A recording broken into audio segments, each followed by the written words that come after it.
Assalamualaikum, selamat datang di channel Camai Studio. Bagaimana kabarnya teman-teman? Semoga semua dalam keadaan baik-baik saja. Terima kasih kepada teman-teman yang selalu mendengarkan cerita horor atau cerita mistis di channel Camai Studio. Mimin doakan semoga dirinya selalu dijaga kesehatannya, dilancarkan rezekinya, dan dimudahkan segala urusannya. Mimin mendapatkan cerita ini lain tak lain dari kumpulan kisah-kisah horor yang berjudul Kejadian Aneh di Wisma. Mari kita mulai ceritanya. Bunyi lemari yang kubuka. Aku ambil beberapa pakaian dan celana ganti, baik yang luar maupun dalam, untuk persiapan menginap di Klaten. Lalu kumasukkan ke dalam tas traveling yang sudah kusiapkan sebelumnya di atas tempat tidur. Juga handuk dan perlengkapan mandi tak lupa kumasukkan. Ya, aku akan pergi selama 3 hari, tepatnya 3 hari 2 malam ke Klaten untuk kegiatan pelatihan rohani di Sangkal Putung. Klaten sebagai bagian dari pemenuhan kewajibanku mengambil mata kuliah agama 2. Oh ya, aku waktu itu kuliah di perguruan tinggi swasta Katolik di Yogyakarta. Setelah kurasa cukup, aku pun segera merebahkan tubuhku di peraduan. Selang beberapa menit, aku tak ingat apa-apa lagi.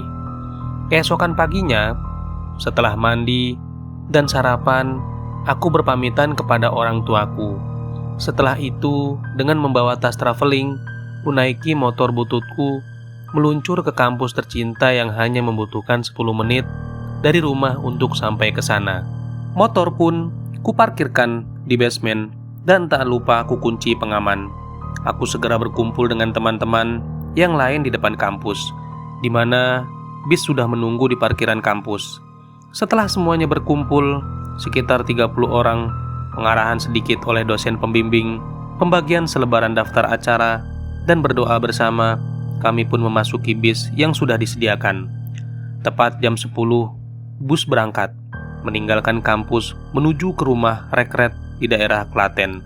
Butuh sekitar 1 jam kurang untuk sampai ke sana.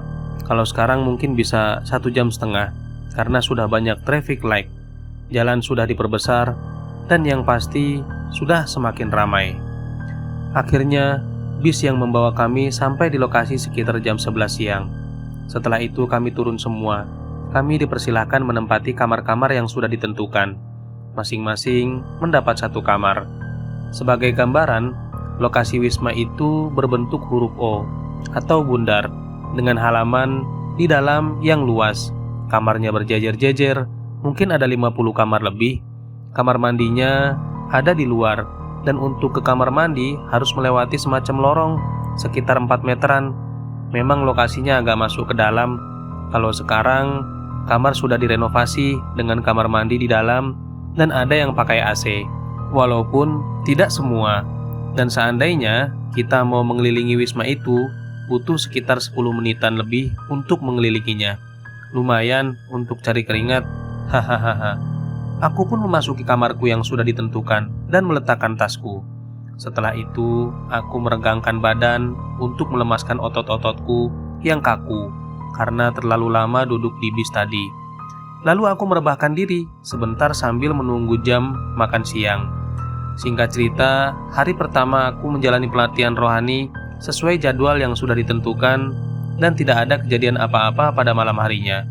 Dan di hari kedua, pukul 7 sampai jam 12 siang, pelatihan aku jalani. Diselingi makan siang dan istirahat, mandi sore, dan jam 5 pelatihan dimulai lagi. Diselingi makan malam, dan berakhir pada pukul 9 malam. Lalu kami dipersilakan beristirahat tidur. Aku pun segera masuk ke kamar untuk meletakkan perlengkapan tulisku.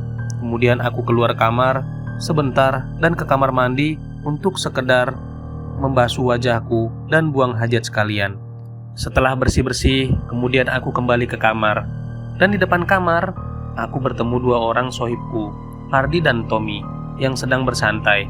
Akhirnya, kami pun ngobrol sambil merokok dan bercerita tentang pelatihan yang kami jalani tadi di depan kamarku. Lalu Pardi tiba-tiba bercerita tentang kejadian aneh yang dialaminya pada hari pertama di sana. Pardi bercerita Setelah pelatihan hari pertama selesai, aku segera ke kamar mandi dan menggosok gigi. Setelah itu, aku segera ke kamarku untuk secepatnya bisa tidur. Biasanya, aku paling cepat tidur jam 12 malam. Tapi, mumpung di sini, aku mau balas dendam tidur sepuasnya. Lalu, aku terbangun. Tubuhku terasa segar. Aku tidak tahu jam berapa saat itu. Karena jam dinding mati, ku buka jendela sambil menikmati udara yang segar. Aku merasa suasana sudah menjelang pagi, burung-burung ramai berkicau, dan aku mendengar suara seperti tukang kebun sedang melaksanakan tugas menyapu kebunnya. Menambah keyakinanku kalau hari sudah menjelang pagi. Lalu ku ambil handuk dan perlengkapan mandi, dan segera keluar kamar menuju kamar mandi. Karena jarak ke kamar mandi cukup lumayan, sambil berjalan, aku bersiul-siul riang. Sebelum masuk lorong arah kamar mandi, aku mendengar suara gebiar-gebuyur orang sedang mandi. Wah, lumayan, ada teman, pikirku. Tak berapa lama, aku sudah sampai ke lokasi kamar mandi. Ada sekitar 4 kamar mandi di sana. Tapi yang bikin aku agak curiga, pintu kamar mandi terbuka semua, dan di dalamnya hanya tampak lantai yang kering. Padahal aku merasa yakin kalau tadi ada yang mandi. Kebetulan ada jam dinding di sana, dan kagetlah aku karena jam baru menunjukkan pukul 2 malam. Tiba-tiba suara kicauan burung menghilang dan suasana mendadak sepi dan mencekam. Dan salah satu pintu seperti ditutup dengan kasar. Disusul kemudian pintu yang lainnya juga tertutup dengan keras. Lalu tanpa pikir panjang lagi, larilah aku sekuat tenaga menuju ke kamarku. Rasanya mau teriak-teriak, tapi masih ingat malu. Langsung saja ku kunci pintu, naik ke tempat tidur dengan selimut yang menutupi kepalaku. Itulah cerita yang dialami Pardi. Kami semua menjadi terdiam, dan karena aku menjadi takut, lalu aku izin masuk kamar dengan alasan sudah mengantuk, dan akhirnya semua bubar. Setelah masuk kamar, entah kenapa perasaan mengantukku hilang. Begitu saja, kulihat jam dinding menunjukkan pukul 22.30. Aku pun melanjutkan acara merokokku. Aku nggak pedulikan larangan no smoking yang ditempelkan di dinding kamar tidurku. Aku merokok sambil berharap kantukku kembali datang. Aku dikejutkan oleh suara ketukan pintu kamarku. Sempat kulirik, jam ternyata sudah pukul 23.15. Aku deg-degan, siapa sih yang bertamu ke kamarku malam-malam begini? Siapa ya? Tanyaku sedikit berteriak. Ini aku, Tom, jawab seseorang di balik pintu. Aku pun segera membukakan pintu. Aku lihat temanku, Tom, sedang berdiri di depan pintu kamarku dengan muka agak pucat, sambil membawa bantal dan selimut. Sambil tertawa geli aku berkata, demi jelek, bikin kaget orang aja. Ada apa? Aku minta izin tidur di kamarmu ya. Please bro, emangnya kenapa? Ayo masuk dulu. Lalu Tom pun bercerita kalau suasana di kamarnya terasa tidak nyaman. Kayak ada yang mengintip dia dari sela-sela lubang ventilasi jendela kamarnya. Katanya sih dia sudah merasakan sejak malam pertama, tapi tidak se-ekstrim malam ini. Akhirnya aku pun mengizinkan dia tidur di kamarku. Tetapi karena tempat tidur cuma satu dan hanya cukup untuk satu orang, akhirnya aku yang mengalah untuk tidur di lantai dengan meminta selimutnya untuk tambahan alas tidurku. Setelah itu si Tom pun tertidur pulas disertai dengkurannya yang lumayan keras, meninggalkan aku yang masih melek. Sialan nih anak, sudah ikut tidur di kamar, tempat tidurnya dipakai, pakai acara ngorok lagi. Gerutuku dalam hati, ibarat sudah jatuh tertimpa tangga pula. Akhirnya aku duduk di kursi yang ada di kamar. Entah kenapa mataku belum mau diajak kerjasama untuk tidur. Sambil menyalakan dan menghisap sebatang rokok, mataku bergerilya mengamati seluruh sudut kamar tidur. Aku melihat ada sebuah kalender di dinding kamar dan kuambil sambil iseng-iseng kubalik setiap lembarannya. Demi jelek nih, gumamku. Ternyata di kalender ini banyak tulisan-tulisan tangan iseng yang isinya seram semua. Ada yang menulis, hati-hati, di kamar ini sering ada penampakan. Di malam hari, jendela jangan sampai dibuka, sering ada suara-suara aneh. Kalau ke kamar mandi malam-malam, jangan lupa berdoa, awas ada penampakan suster hantu sering lewat di teras kamar ini, dan lain-lain. Walah, kacau-kacau. Dan akhirnya kuputuskan tidur saja, daripada ku teruskan membaca tulisan gak jelas di kalender itu, yang malah membuatku tambah takut saja. Saat kupasang kembali kalender itu, kulihat jam sudah menunjukkan pukul 1.30 malam. Tapi anehnya, mataku terasa sering banget nengok jam dinding itu.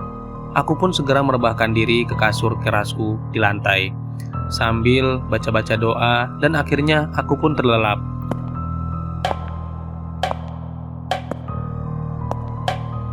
Dalam posisi tidurku di lantai, aku mendengar suara-suara itu dengan sangat jelas. Tapi masih agak jauh, sekitar 3 kamar sebelum kamarku.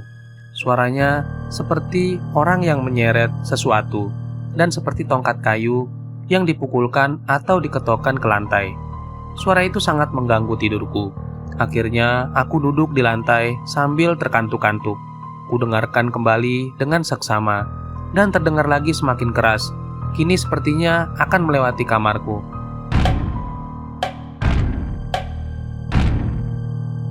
Jantungku mendadak berdetak sangat kencang. Keringat dingin mulai mengalir tanpa kusadari. Aku sangat ketakutan dan berusaha membangunkan temanku, Tom. Aku panggil-panggil dia sampai-sampai aku lemparkan bantalku, tapi dia tetap tidak mau bangun. Nah, pada saat aku mau membangunkan dengan cara mengguncangkan tubuhnya, tiba-tiba, lalu entah aku yang bodoh atau saking penasarannya, kakiku malah bergerak ke arah pintu. Dan dengan menarik napas dalam-dalam, serta dengan mengumpulkan seluruh sisa keberanianku, aku buka pintu kamarku dengan cepat, dan tidak ada apa-apa. Aku sempat berpikir, kok aneh? Seakan-akan kamarku hanya dilewati. Akhirnya aku beranikan diri keluar dari kamar.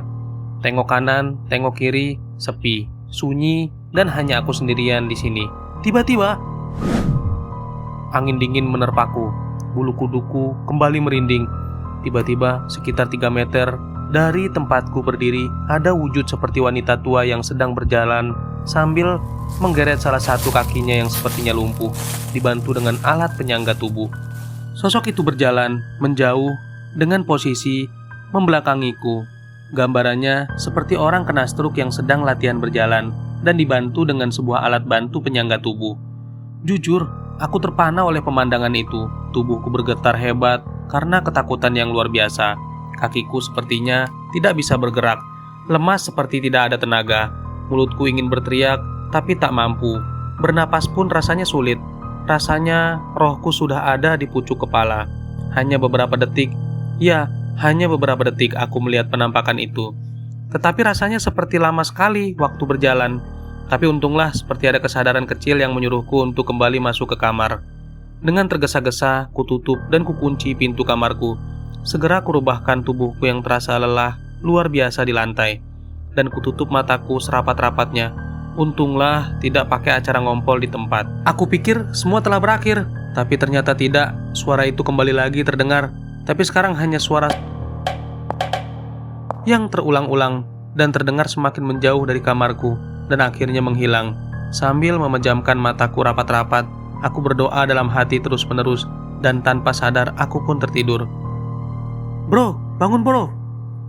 Aku mau balik ke kamarku ya. Sekarang sudah jam 6 pagi. Siap-siap loh, kata si Tom sambil membuka pintu dan keluar dari kamarku. Aku pun terbangun, masih terkantuk-kantuk, dan beberapa detik kemudian mataku langsung melek. Aku tersadar kalau tadi malam aku mengalami kejadian horor. Syukurlah hari sudah pagi.